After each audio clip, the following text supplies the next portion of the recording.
Sunday, and you've flown in from Bombay specifically. Um, Thank you, all of you. So let's begin. Let's start with how does art influence design and vice versa? I'll get your views on it. So should we start with you, Milan? Hi, thank you for having me here.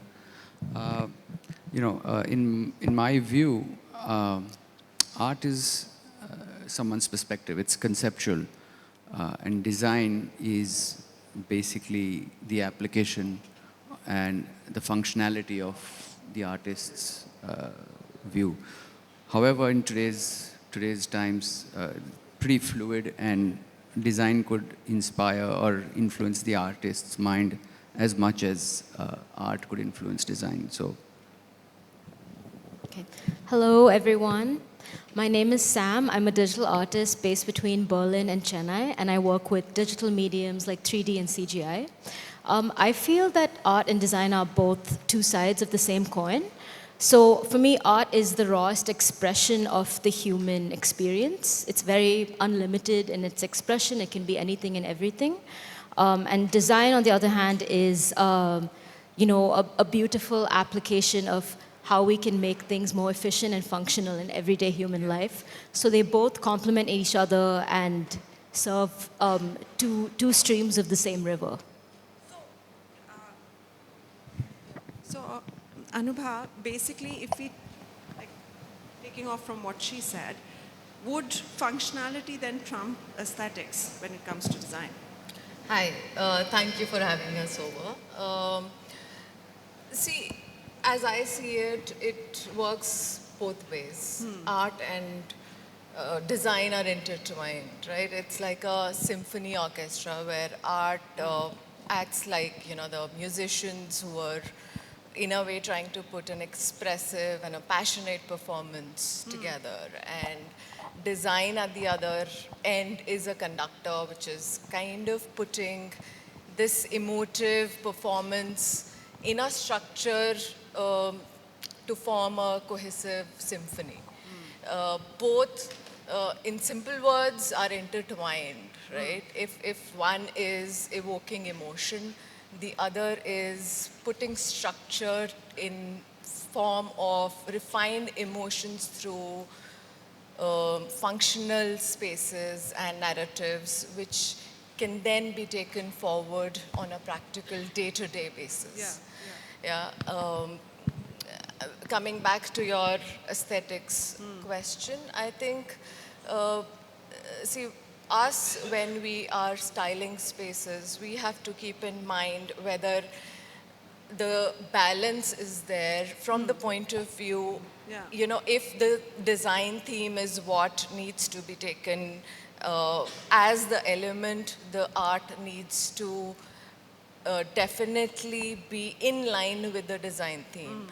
At the other side, if a space is designed keeping in mind art as the focus, then the space needs to be around that centerpiece which we are making as the focus.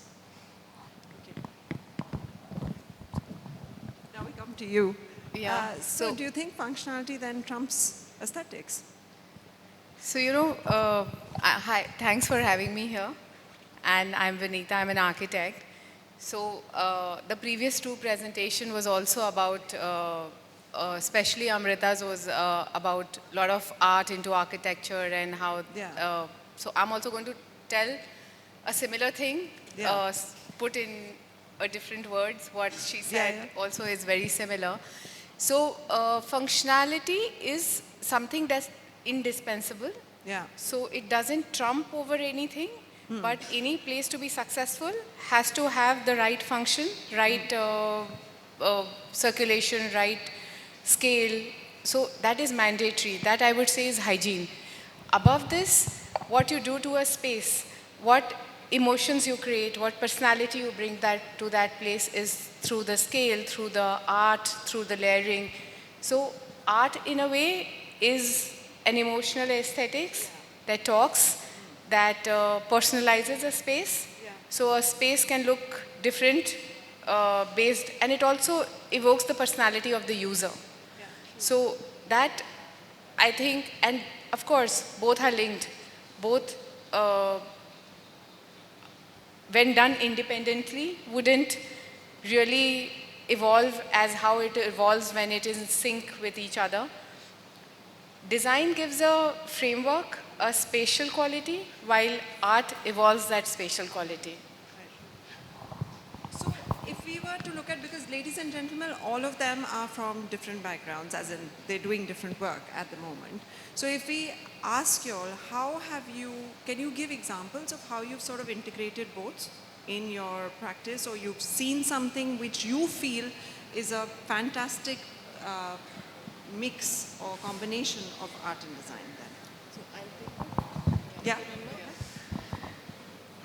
So we are currently putting together our show house, which is basically a house which has been styled, bringing in a lot of decor brands on that Okay. platform.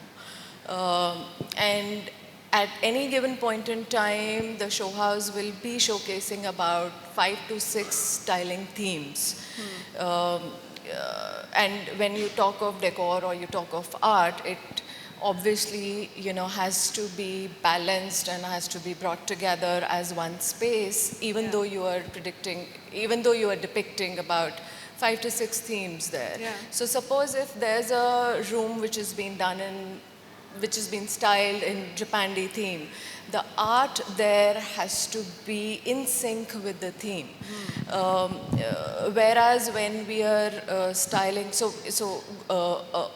Japandi theme would have art which is minimalist, which is on neutral tones, softer tones, abstract, and or maybe monochrome as far as the whole palette is concerned. Whereas at the same place, we're also doing a lounge which is art-centric lounge. We bring in layering over there. So, the focus shifts from being minimalist to maximalist once, when you're designing a lounge which is art-centric lounge. So, that's how we bring in all these things together. Yeah. I'll take that Yeah. question again. So your question was example of how art can be absolutely linked to a space. So I would quote some examples from the history. Can you repeat your question again? So an example of something either that you've done or that you think is the perfect combination of art and design. Yeah, so art and design, yes.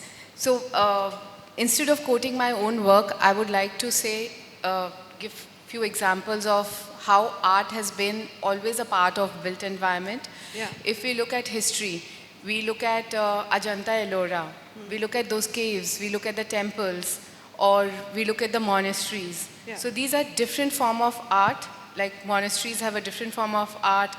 Ajanta Ellora caves have got all the carvings and the statues, and we go down south and we see the temples decorated with all the carvings and the paintings. In Rajasthan, you have all the miniature paintings.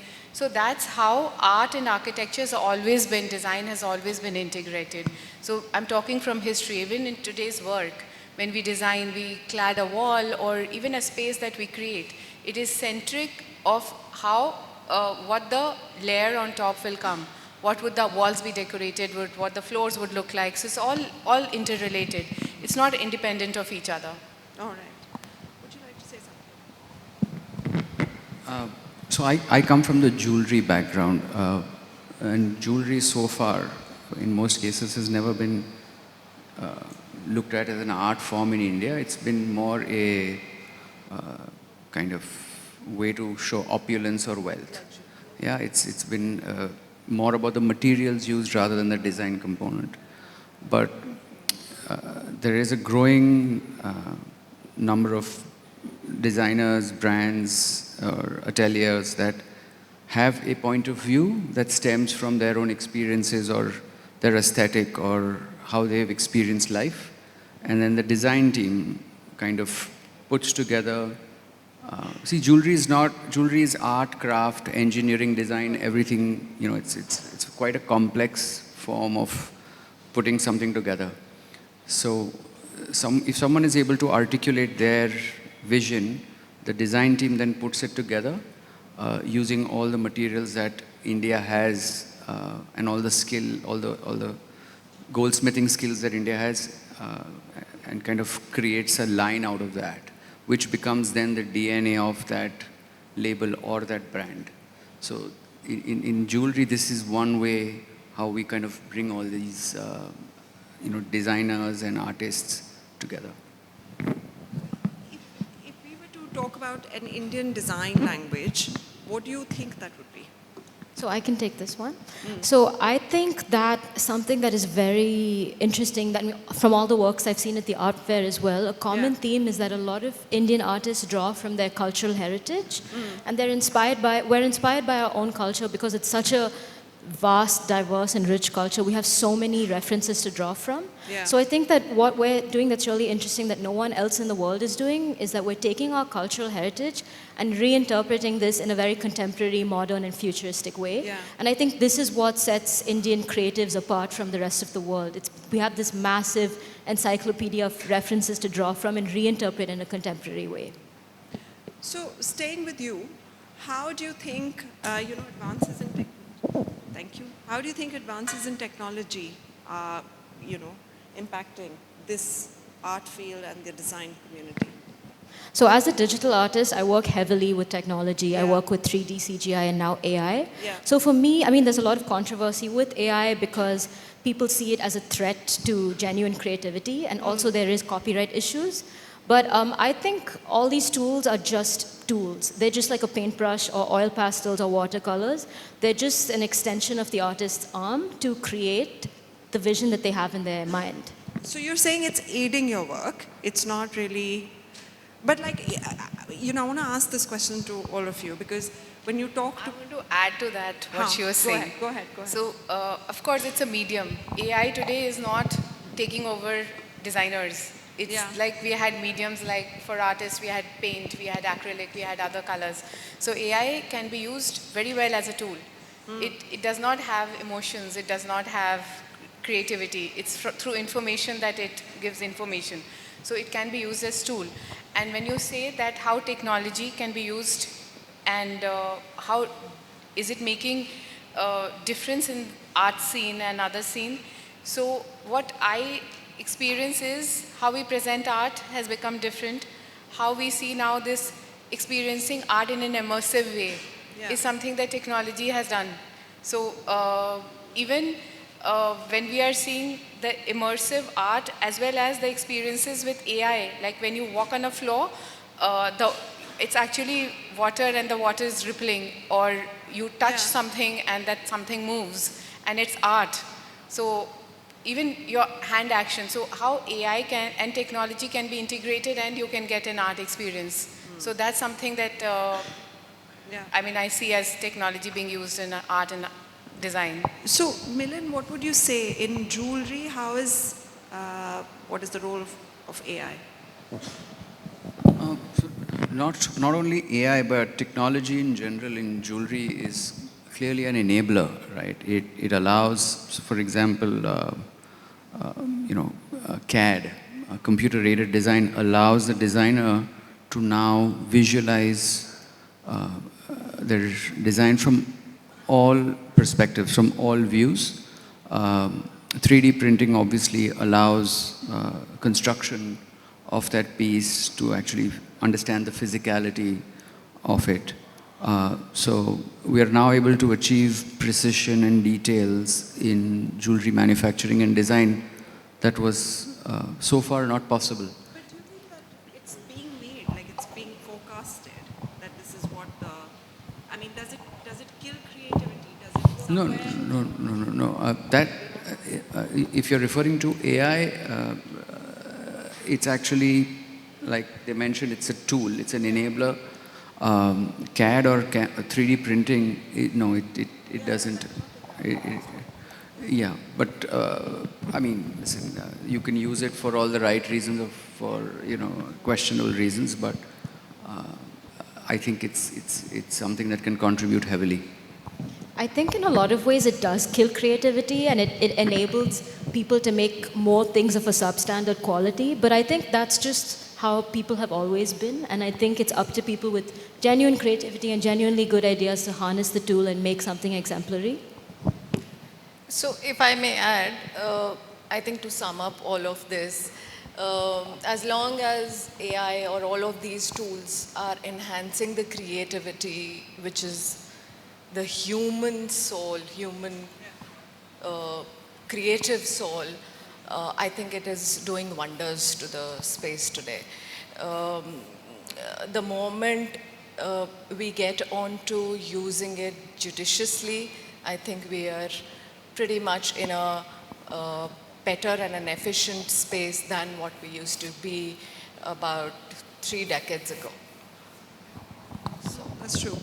So, talking about helping the community grow further, what kind of support do you all think the government or even the private sector can give to the design community and to the art community to help it grow further? Okay, after you. Go for it. So I just thinking aloud. Like for architects, we have, I'm talking from the art perspective. So we have Council of Architecture, which defines certain parameters that this should be your minimum price, this should be what, certain, lots of things are defined.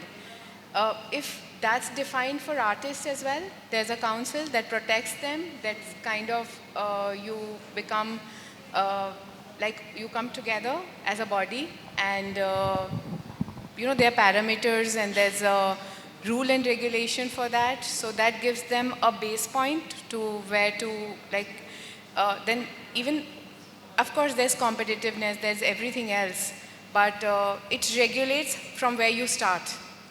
So that way it gets more organized as well. So, the councils and the regulators together probably need to raise a little more awareness and provide artists and designers some more protection for their intellectual property. I think that is something which is critical in India, because understanding and understanding the concept of intellectual property and the respect for it, I think, is still not where it needs to be. From a jewelry industry standpoint, we have different events and contests where we allow designers who are not from the industry and from different fields to come in, and we run a contest called the Artisan Awards. So we allow people from different fields, different countries to come in and interpret the themes that we introduce into design, and we allow them to collaborate with some of the leading manufacturers in the industry to bring those pieces to life. And if they do end up kind of winning or coming in the final, coming up as a finalist, we offer significant contributions to their craft and allow them to work with large retailers and brands to kind of further, So I'm based in Europe half the time, and I think what's nice, what they do there is the government makes time for artists, like they incorporate arts funding into the annual budget, like they make space for artists to thrive and succeed. And also, there's also a system of education at a young age, like parents take their kids to a museum, so it's in their culture to have art be a part of their lives, and I think that's something we could be better at doing here as well. Anubha, you want to add something?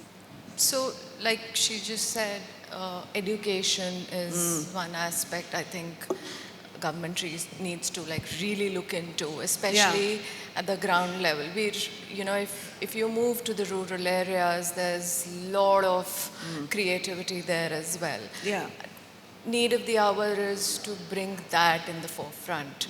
Create communities where people who are not so popular, people who are struggling for them to be seen in the outer world, a platform for them needs to be created, whether it is by the government or by private players or by people like us who are, at our end, we are trying our level best to reach out to those people, those artisans who are struggling to find a place for themselves and actually get recognized for their art. Yeah. So that, I think, is the need of the hour. Right, so we're almost out of time. So very quickly to wrap up, where do you see yourself 3 years from now? Yourself, your practice, what kind of growth are you looking at? So I'll start. So as a digital artist, I think I want to work more with digital mediums. Yeah. Even at the fair, digital works take up a small fraction of the body of work. Yeah. And it's really the future. I mean, we're living in an increasingly digital world, and this is the future. So I want to think of more interesting ways to showcase digital art, whether that be with, modular screens, with new programs. So that's what I'm most interested in. We're in the space of decor curation, and we see ourselves as the go-to platform when it comes to bringing those decor brands forward. And the first step is to reach out to those brands who are yet to make it to this part of India. The rural artisans, the brands who are doing really good but are struggling to come up front.